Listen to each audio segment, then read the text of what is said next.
Malinaw yung pagkalikod, ang linaw. Pagpaharap hindi, no? Pag malinaw pa ganyan. Anong gagawin ni Higa? Hindi yata ako marunong eh. Floating yan, ma'am. Oo, Floating balsa. sakyan mo na. Floating balsa. Hindi na ako marunong mag-floating eh.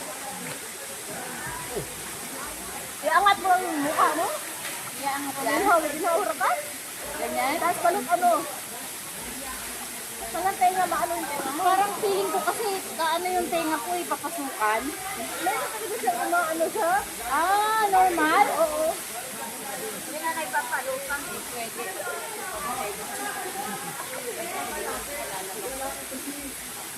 Floating higa ka na lang, ma'am. Anong floating higa?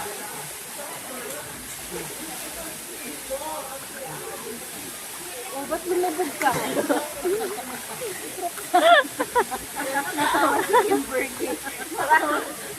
Ma'am, naka-video yan ha. Ma'am, naka-video yan. Nakabidyo yung ano niya na lunod. Sabi floating. Floating ma'am higa. Pag-higa siya lumubog. Proud ka pa niya na. Ano? Parang dinujoke mo ko sa part na yun. Hilaan mo lang yung katawan mo, pero hilaan mo yung todo yun eh. Tapos mukha mo lang. Mukha ko yung Pagkat ay ka ba? magkano ko ka maulog yun. Buhigda ko.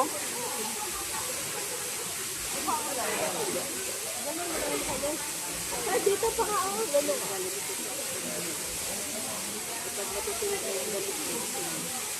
Pag dito, mura hindi kasi naamoy. Pabirana. Ilubog mo yung dito mo. Lubog lagi ang kapitay nga. Hindi ako komportable. Mo ano man good mo, tingog malumura mo din mo kuan dresser. Kasi lagig na anak ko buong ugma. Ilan ito na? Ito na takot. Wagat na. Muagas ra no?